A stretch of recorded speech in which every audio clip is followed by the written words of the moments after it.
Recording in progress.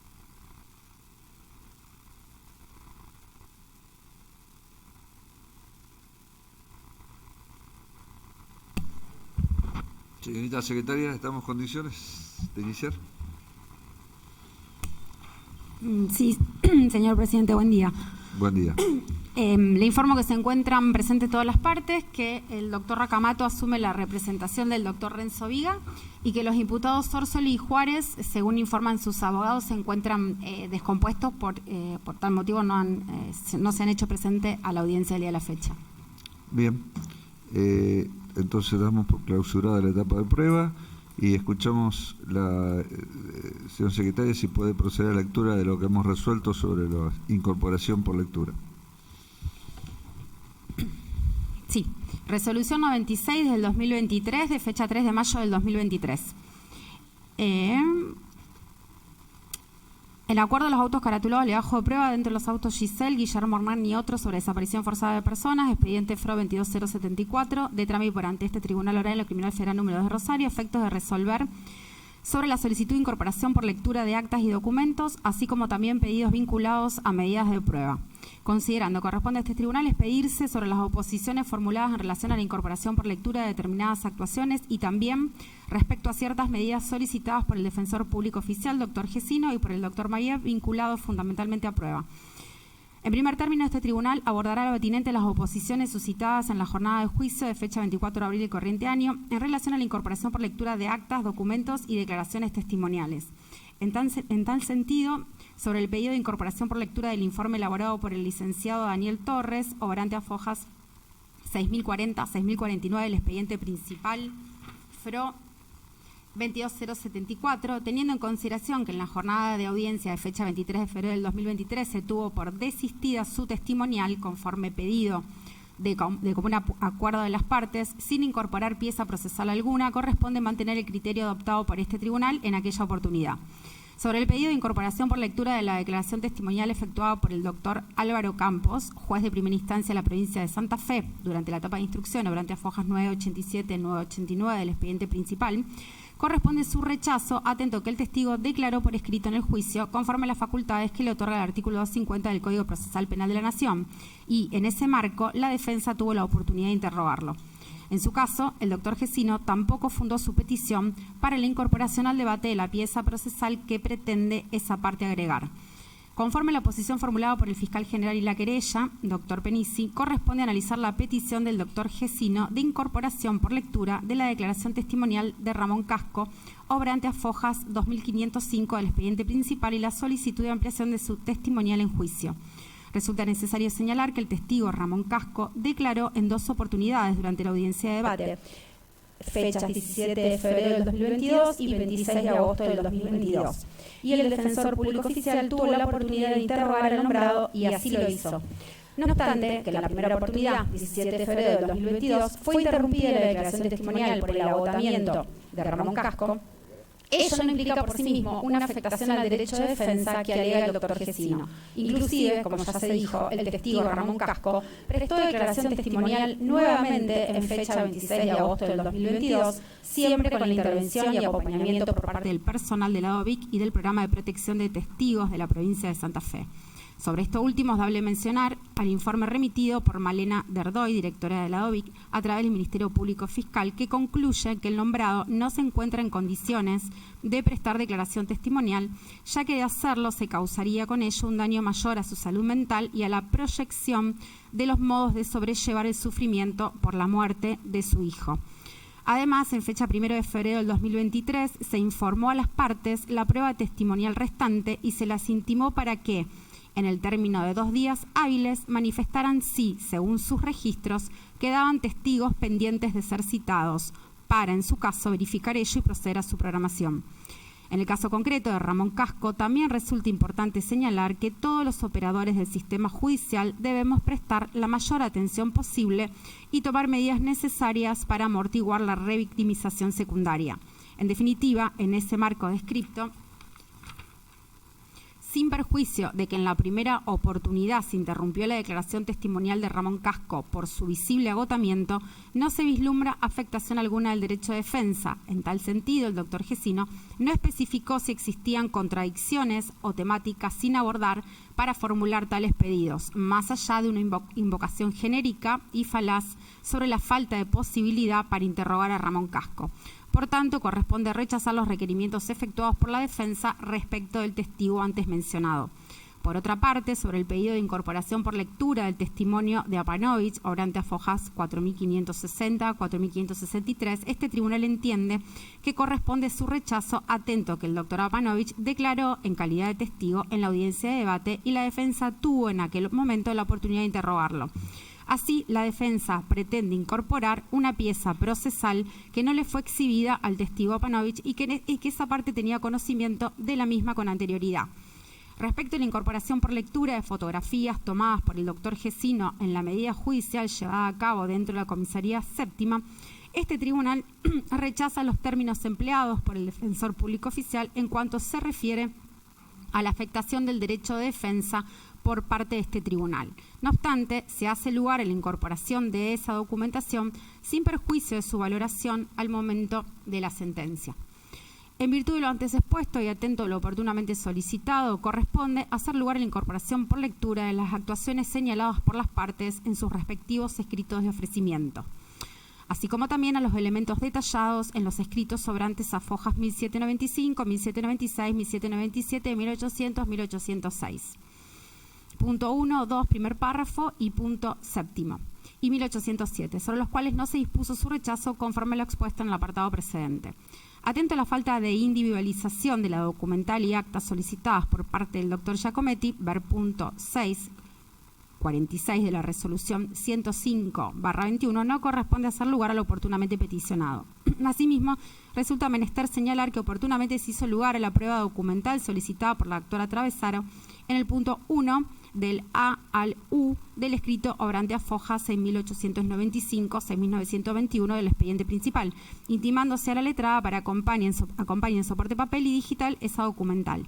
En el mismo sentido, en la resolución número 105/21 se dispuso que los doctores Mayev y Racamato acompañen copia material y digital en formato PDF de los elementos de prueba ofrecidos en el punto 3.1 del escrito agregado a fojas 6.929-6.948 del expediente principal. Se incorpora esa documental sin perjuicio de su valoración, atento al incumplimiento ante las intimaciones referidas.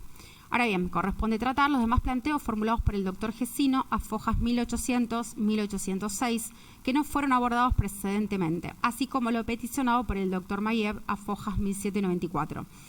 Sobre medidas de prueba solicitadas en esta instancia de finalización del juicio, no corresponde hacer lugar a las peticiones de los letrados por extemporáneas. En efecto, no se observan planteos nuevos en los términos del artículo 388 del Código Procesal Penal de la Nación que permitan examinar nuevas peticiones que podrían haber surgido en el transcurso de los últimos meses de juicio. Por otra parte, resulta improcedente lo solicitado en el segundo párrafo del punto 2 del escrito del doctor Gesino, atento que el secuestro se encuentra individualizado y a disposición de las partes. En tal sentido, en el día de la fecha se notificará a las partes a través del Lex 100 informe elaborado al respecto. Téngase presente lo manifestado en los puntos 6 y 8 del escrito durante a fojas 1800-1806.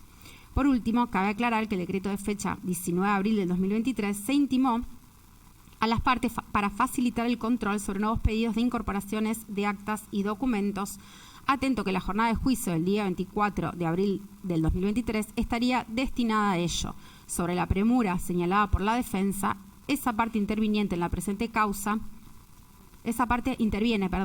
causa hace al menos 3 años. Por todo ello, se resuelve. Punto número 1, no hacer lugar a la incorporación por lectura de las actuaciones sobrantes a fojas 687, 689, 2505, 4560, 4563, 6040, 6049 de la causa principal, así como tampoco a la ampliación de la declaración testimonial de Ramón Casco.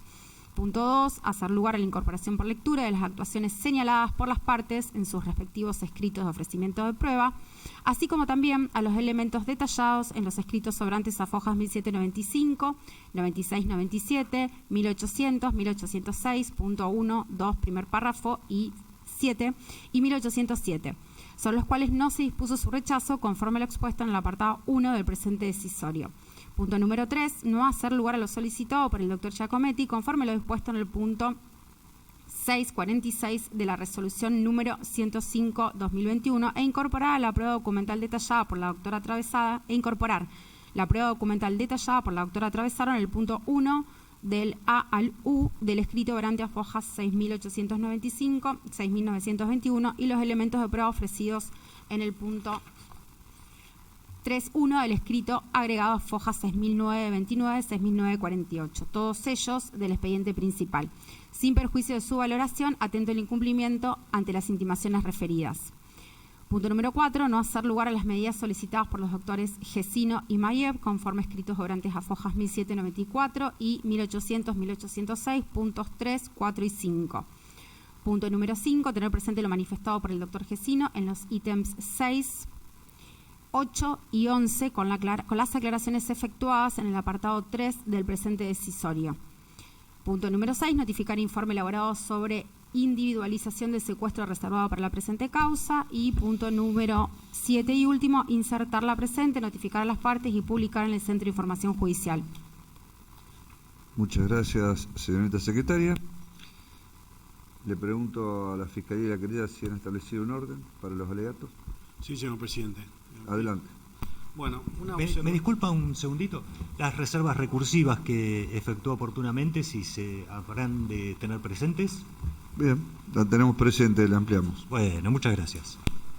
Y una observación o un pedido por parte de la Fiscalía entiende de que el alegato, en la presencia de los detenidos o imputados en el proceso, es un acto esencial, que es donde se sintetiza en definitiva la evaluación que hizo el Ministerio Público, que va a hacer en este caso en el alegato, con lo cual entiendo que es un acto esencial que estén presentes todos los imputados para que a través de lo que escuchen, de lo que vaya a decir el Ministerio Público, se puedan defender o puedan desmentir o puedan ejercer aquella actividad con su letrado correspondiente, con lo cual voy a solicitar, en el caso de la ausencia de los imputados Sorsoli y Juárez, se le pida, y condicionado a esto poder continuar, se le pida a los letrados patrocinantes que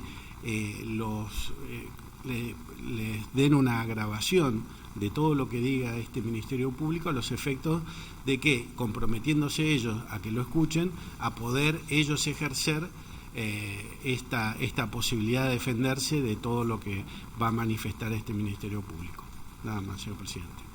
Bien. Sorsoli y Juárez. Sorsoli y Juárez. Por un lado tengo al doctor Rodríguez. Sí, su señoría, estoy absolutamente de acuerdo con lo que me manifiesta el doctor Arrigo, y obviamente que descuente que así será, obviamente para ejercer correctamente el derecho de defensa. Muchas gracias.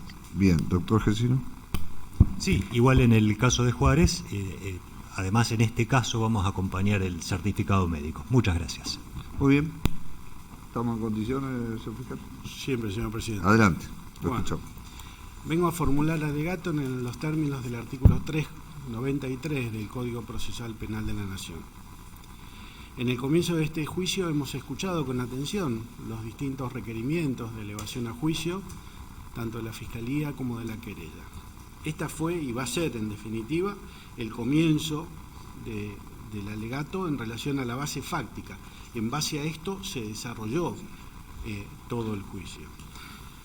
En ese requerimiento por parte de la Fiscalía, que es el cual ya adelanto que coincido parcialmente, casi en su totalidad, pero parcialmente en algunos casos, dado que la prueba producida efectivamente se ha modificado en algunos de ellos, y por esto es que fundadamente y oportunamente se va a hacer esas aclaraciones y pedidos respectivos. Inicialmente se imputó a Diego José Álvarez, Walter Eduardo Benítez, Fernando Sebastián Blanco, Cecilia Ruth Elizabeth Contino, por el delito de desaparición forzada de persona agravado por la muerte de la víctima, artículo 142 ter, con la agravante del segundo párrafo del Código Penal, y por el delito de imposición a personas privadas legítima o ilegítimamente de cualquier clase de tortura seguido de muerte de las víctimas, artículo 144 ter, inciso segundo del Código Penal, en concurso ideal en calidad de coautores. Se imputa asimismo penalmente a César Daniel Acosta, Enrique Nicolás Gianola Rocha, Cintia Débora Greiner, Marcelo Alberto Guerrero, Guillermo Hernán Gisel, Rocío Guadalupe Hernández, Esteban Daniel Silva por los delitos de desaparición forzada de personas, agravado por la muerte de la víctima, artículo 142 ter, con la agravante del segundo párrafo del Código Penal en calidad de coautores.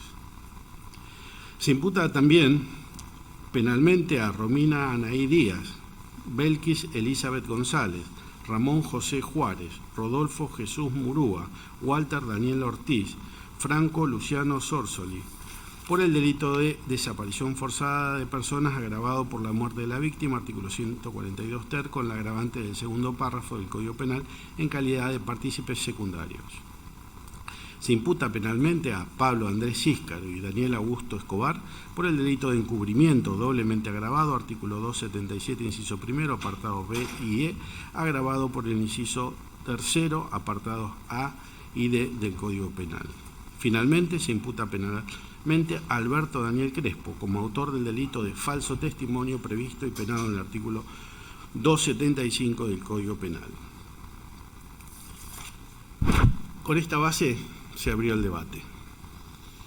En hechos bastante complejos, bastante particulares para los que uno normalmente puede llegar a ver en estos tribunales, y con bastantes variantes que hacen de alguna forma, o por lo menos generan en este Ministerio Público la necesidad de hacer un resumen para mostrar o indicar al tribunal cuál es el camino a seguir, qué es lo que la Fiscalía vio conforme a esa prueba que vamos a demostrar en este alegato, y quedó demostrado a lo largo de este juicio. Hice, si se quiere, dos resúmenes. Uno tiene que ver con los hechos, más allá de la designación de la participación. Otro resumen también pequeño en quiénes fueron, entiende este Ministerio Público, involucrados y comprobados conforme a ese requerimiento en forma parcial, y luego sí empezaré a analizar toda la prueba. Ese análisis de toda la prueba tiene que ver con acontecimientos históricos que son desarrollados cronológicamente, pero como también tienen que ver con una imputación particular de la cual cada uno de los imputados ejercerá la defensa, enumeré específicamente en relación a cómo tengo probado los hechos, pero también en otra parte del alegato, otra de las cosas que hago es individualizar por cada uno de esos imputados, ya no con el desarrollo de los hechos, cuál es la prueba de cargo que tienen para un debido ejercicio de la defensa. Este primer resumen, y esto fue de alguna forma, entiendo, también un pedido de uno de los imputados, casi finalizando el juicio, bueno, ¿qué fue lo que pasó? Que me expliquen qué fue lo que pasó, qué fue lo que hicimos. Verdaderamente, en este trabajo de la abogacía, cuando uno empieza a enumerar y hacer un listado de pruebas, a veces es difícil esa reconstrucción histórica. Con lo cual, entendido y con esta aclaración, es que hice el siguiente resumen. Era 6 de octubre del año 2014. Franco Casco estaba en la casa de su tía, en Rosario. Quería volver a Buenos Aires, extrañaba a su familia. Con dificultad, él se ubicaba en Rosario porque no conocía la ciudad. En una tarde se dirigió a la estación de trenes de Rosario, Rosario Norte. Terminó en la jurisdicción de la Comisaría Séptima. Franco Casco era, conforme los especialistas, lo identificaron como del grupo vulnerable para la violencia institucional. Era noche de cacería para algunos policías de la Comisaría Séptima. Al día siguiente era suelto. Los móviles de la comisaría que estaban en la jurisdicción cazaron a Franco y lo ingresaron a la comisaría aproximadamente a las 23:30 horas. No documentaron el ingreso, no lo blanquearon, para trabajar tranquilos, sin plazos, y que según Álvarez los fiscales no atendían los teléfonos de madrugada. Lo torturaron, le tomaron los datos, le hicieron firmar un acta de conocimiento de derechos con fechas y horarios que parecían evidentemente errados, fichas dactilares y fotografías, y luego lo siguieron torturando. Franco cayó en la guardia más brava, la que más verdugueaba, la más jodona. Como no era del ambiente, gritaba cada vez más fuerte. No sabía que no tenía que gritar para que le dejen de pegar. Al final lograron callarlo, pero se le fue la mano. A Franco Casco lo asfixiaron. En distintas oportunidades los involucrados observaron el cuerpo sin vida de Franco tirado en el piso del transitorio. Mientras los observaban, los imputados de esa noche tomaron conciencia de lo que habían hecho y a lo que se enfrentarían si la verdad salía a la luz. Los involucrados sabían que Franco no pasó inadvertido para el resto del personal y de los imputados y de los detenidos en esa comisaría, porque gritaba, se notó que no era del ambiente, habló con otros detenidos, uno que estaba en la cuadra, otros que estaban en los penales. Esa noche, por el otro lado, hubieron gritos desgarradores por la feroz tortura a lo que sometieron a Franco. No podían simplemente hacerlo desaparecer, necesitaban crear una coartada que les garantizara la impunidad. Tenían algunas limitaciones, siempre mezclando la verdad indiscutible con mentiras hábilmente creadas, y con una registración retrasada de los acontecimientos reales se podía alcanzar la impunidad. Otro escollo era que el cuerpo había que sacarlo de la comisaría y limpiar la sangre del transitorio para que no quedaran marcas de las sesiones de tortura. Primero, uno de los detenidos se comunicó esa noche y madrugada con Franco. Estaba a escasos metros del transitorio, en la cuadra, y vería el cuerpo sin vida de Franco cuando lo sacaran. Ese día 7 de octubre también era día de visita. Podrían ver el cuerpo y la sangre de Franco en el transitorio. Un corte de luz en la zona del penal, relatado por un detenido, fue un momento oportuno para sacar el cuerpo sin que nadie lo viera. Sacaron de la comisaría séptima el cuerpo sin vida de Franco y lo tiraron al río. Era un buen mecanismo antiforense, pues desaparecerían los rastros de las torturas y eventualmente el cuerpo. Alejar el paso de Franco por esa noche de gritos y torturas a las horas del día serviría para alejar las sospechas de responsabilidad de su muerte o desaparición. Luego, con un criterio de confianza con el creador de la coartada y de responsabilidad de los que habían participado en lo sucedido, se dividieron los roles. Un vecino del barrio, de confianza del jefe Álvarez, ayudaría introduciendo a Franco Casco como una puesta en escena y explicaría su detención. El vecino cumplió y mintió. Con un supuesto cruce de miradas era suficiente para justificar una supuesta detención de Franco Godoy. No había testigos. Un invento de resistencia y agresión a la autoridad era suficiente.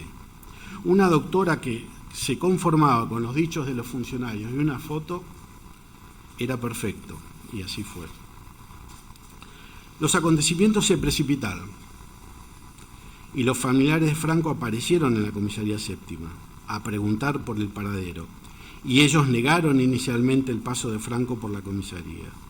Así podían ganar tiempo para la construcción de esa verdad a medias, pues una vez que confirmaran que Franco había estado por ahí, perderían el control total de los acontecimientos.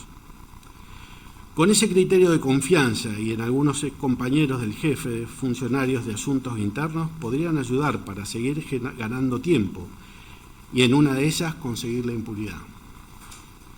La coartada se construyó hasta que perdieron el control. Hasta aquí, esto fue lo que pasó. Esta es la explicación que este Ministerio Público le encuentra a cómo se desarrollaron los acontecimientos. En otro resumen, que paso seguidamente, es quiénes y cómo participaron, sin la prueba, claro está, que es la tercera etapa y es la más larga, que son varias horas de alegato. ¿Quiénes fueron los responsables y cómo lo hicieron? A esta pregunta. El día 6 de octubre del año 2014, en cercanías de la Comisaría Séptima de Rosario, entre las 21:08 y las 23:30 horas, el personal de dicha jurisdicción salió en ejercicio de sus funciones a recorrer la jurisdicción.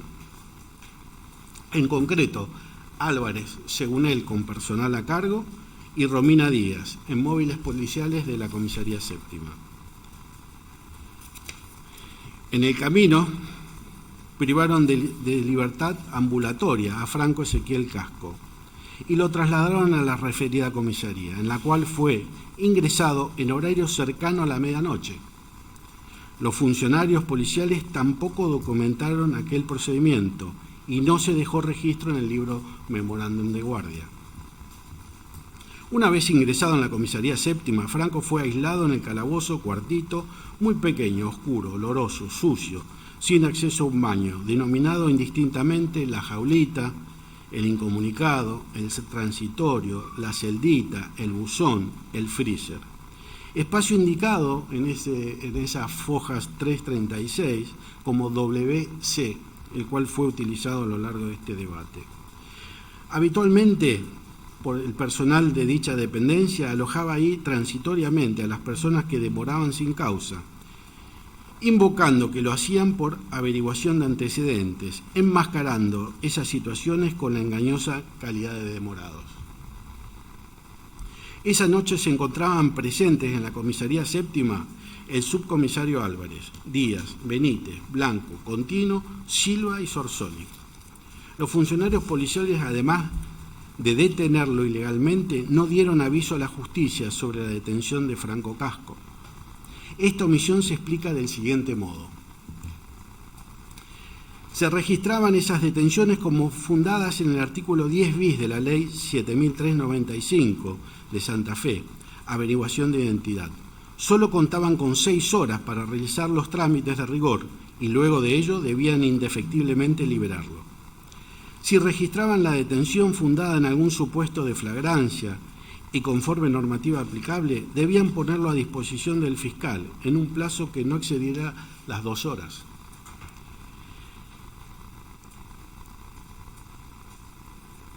En consecuencia, sabían de antemano que no cumplirían con los plazos legales y por tanto decidieron no registrarlo. Lo que explica la fecha y horas evidentemente errados en apariencia del acta de derechos y garantías, pues se adaptaría a cualquier horario cuando quisieran regularizar la situación, así lo decidieran, o simplemente dejarlo en libertad, sin ninguna registración. Sabían a esa altura que el fiscal de flagrancia era el doctor Campos. En este orden de ideas, el propio imputado Álvarez manifestó que los fiscales no atendían las llamadas a la madrugada. Por otra parte, las líneas telefónicas de la jefatura no funcionaban bien, por lo cual las consultas podían demorarse. Las circunstancias de omitir la registración de la detención les daba tiempo para decidir qué hacer con esta persona.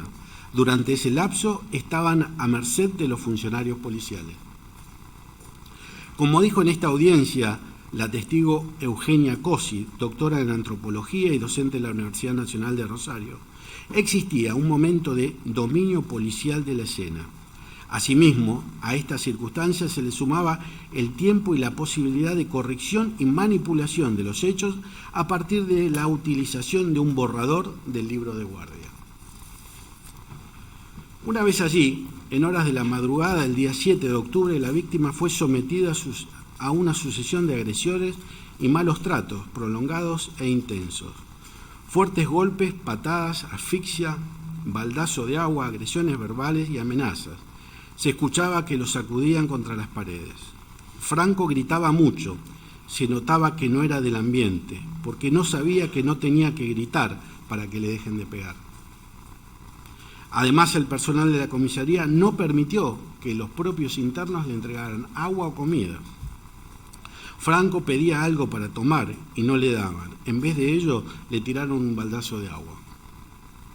El imputado Benítez le recitaba fragmentos de la Biblia y le decía: arrepentite, arrepentite, mientras le daba patadas. Otro de los funcionarios policiales le decía: no seas marica, te vamos a moler a palos.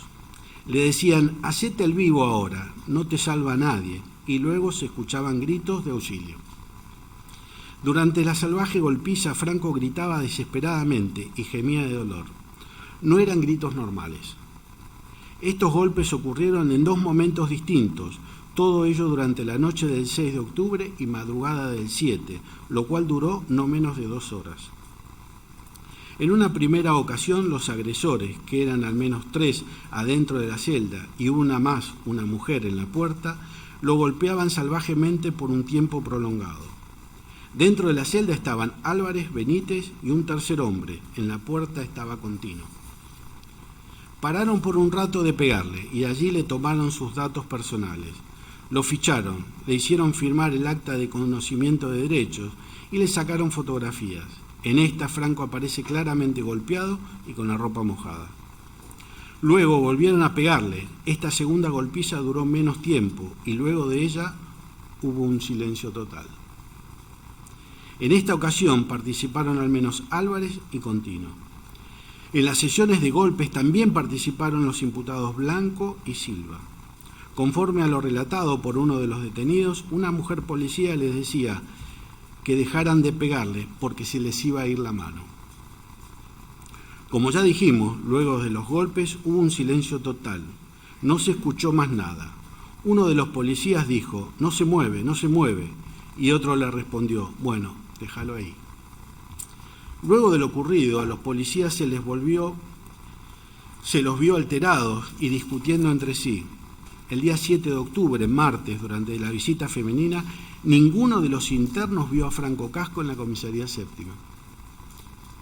Como consecuencia de la violencia recibida, Franco Casco murió por asfixia en las instalaciones de la comisaría séptima, tal como lo explicó la doctora Kramer en esta audiencia, en concordancia con el informe histopatológico y su ampliación, los que forman parte de la Junta Médica del Cuerpo Médico Forense de la Corte Suprema de Justicia de la Nación, en los que se hace referencia a las lesiones que tenía Franco, compatibles con el denominado pulmón de lucha, señalado por Kramer, compatible a su vez con la muerte por asfixia. Con posterioridad, su cuerpo sin vida fue arrojado al río Paraná, en donde fue hallado por la Prefectura Naval Argentina en fecha 30 de octubre del año 2014, en horario cercano al mediodía, en el kilómetro 418 de la margen derecha del río.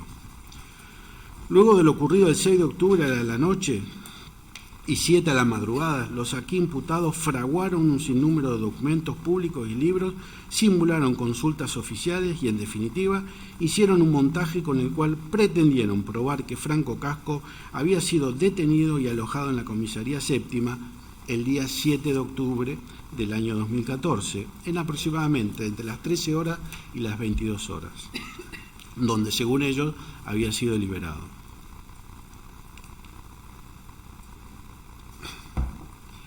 Entre las maniobras orquestadas, los aquí imputados sostuvieron que la detención de Franco Godoy se originó en la denuncia del imputado Crespo, quien se comunicó con Álvarez y le habría dicho que 2 personas andaban por la zona en actitud sospechosa, intentando abrir las puertas de algunos domicilios. Los imputados, obligados a informar por su condición de funcionarios públicos y conocidos ellos de lo ocurrido, en particular Álvarez y Acosta, negaron sistemáticamente a los familiares de Casco y a los organismos públicos que participaron en la investigación de los hechos que la víctima estuvo alojada en la comisaría séptima el día 6 de octubre a la noche y 7 a la madrugada, así como las violaciones a las cuales fue sometido y que le provocaron la muerte. Solo aportaron información falsa para desviar así la investigación. Tampoco revelaron datos que permitieran dar con el paradero de Franco. Los familiares de la víctima, Ramón Casco, Elsa Godoy, Roque María Casco, fueron en reiteradas ocasiones a la comisaría séptima a solicitar información y obtuvieron respuestas evasivas e información falsa. En concreto, con participación de Álvarez, Gianola Rocha, Acosta, Jensen, Benítez, Silva, Hernández, Greiner y Guerrero labraron actuaciones policiales falsas en las que hicieron constar que el día 7 de octubre del 2014, alrededor de las 13 horas, habían detenido a una persona que dijo llamarse Franco Godoy por resistencia a la autoridad, a quien habrían liberado cerca de las 22 horas de ese mismo día. Las fotografías y fichas dactilares allí incluidas pertenecen a Franco Casco, también la firma inserta en el acta de conocimiento de derechos, con horario y fecha supuestamente errada, visiblemente, al ver justamente que habla de meses diferentes. Por otra parte, se fraguó el formulario de informe médico legal, en el cual consta que María Elena Celaya, médica, habría revisado a Franco Godoy el día 7 de octubre del 2014 en la comisaría séptima. Ello además de otras constancias e informes que dieron viso de legalidad a las actuaciones. Por otra parte, los inspectores Pablo Císcaro y Daniel Augusto Escobar, ambos pertenecientes a la Dirección Provincial de Asuntos Internos Policiales, dependientes del Ministerio de Seguridad de la provincia de Santa Fe, una vez consumado el delito aquí investigado, omitieron informar al fiscal a cargo de la investigación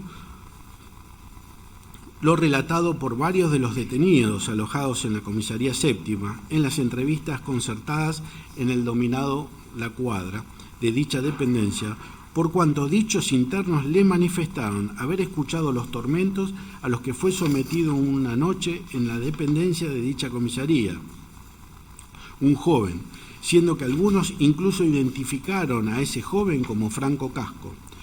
No habiendo los imputados dado cuenta de todo ello en el acta de procedimiento agregadas a fojas 324-326, que formalizó dichas entrevistas con el objeto de encubrir así a los agentes de la comisaría séptima en el delito perpetrado contra Franco Ezequiel Casco. Además, en el acta labrada agregada a fojas 324-326 se plasmó solo en forma genérica, sin individualizar los dichos de cada uno, lo que, según la versión de ellos, manifestaron los internos. Por otro lado, las entrevistas con los presos se desarrollaron en un contexto impropio con el personal de la comisaría séptima presente, no resguardando a los testigos e impidiendo de aquel modo declaraciones libres de toda presión.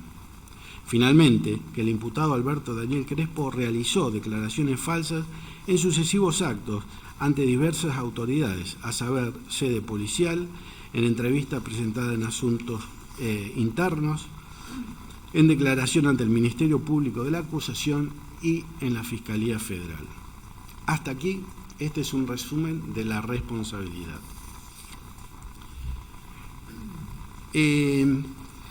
A lo largo también vamos a ir viendo que también hubieron algunos problemas en las calificaciones, particularmente de estos dos imputados de asuntos internos, que vamos a resolverlo oportunamente en la calificación. Debido a la complejidad y particularidad en los delitos en cuestión, adelanto que voy a probar no solo los hechos que considero típicos penalmente, sino también aquellos que explican a estos últimos. Seguidamente, en forma cronológica, analizaré y probaré de qué manera fueron ocurriendo los hechos que tuvieron por víctima a Franco Ezequiel Casco y que, en resumidas cuentas, fueron narrados hasta el momento.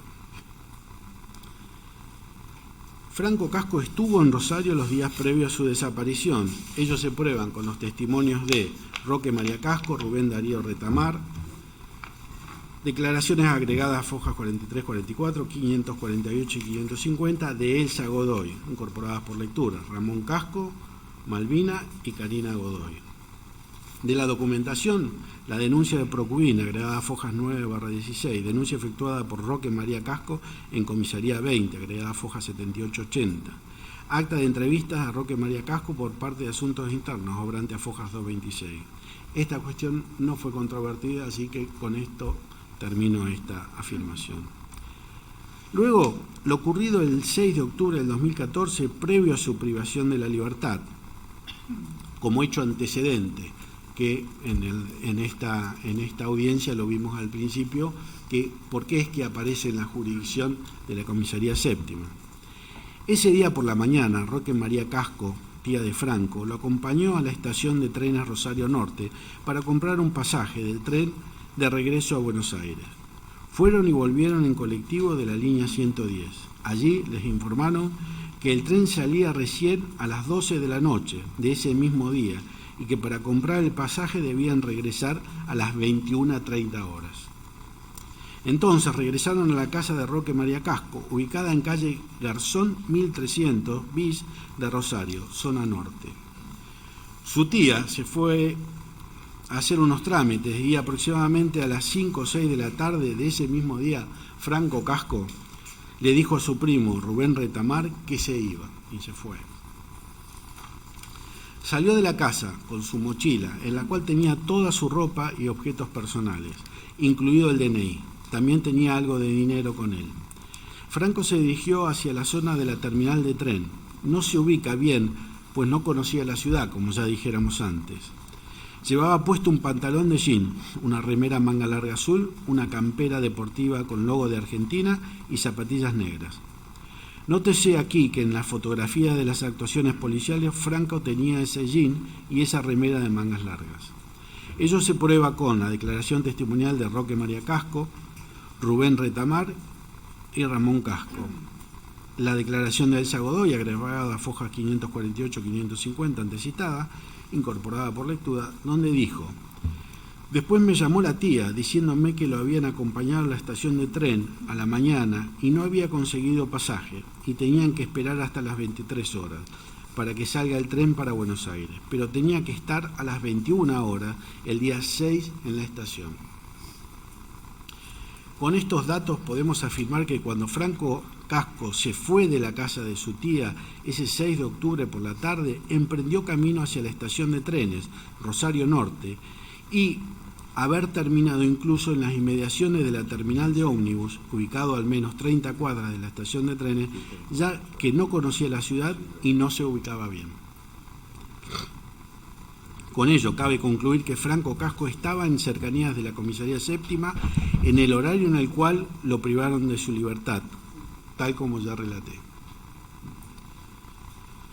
Franco Casco fue detenido la noche del 6 de octubre del 2014 por personal de la comisaría séptima en cercanías de dicha dependencia policial. Señor fiscal, lo voy a interrumpir porque se desconectó Marcos Paz.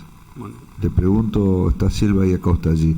¿A la defensa si tiene algún inconveniente en seguir o detenemos hasta que hagamos la conexión? Si se puede establecer prontamente, también me gustaría escuchar. Bien, intentaremos entonces. Si el plazo, yo me hago cargo de informática. Bien, esperemos entonces a la especialista en informática a ver qué nos dice.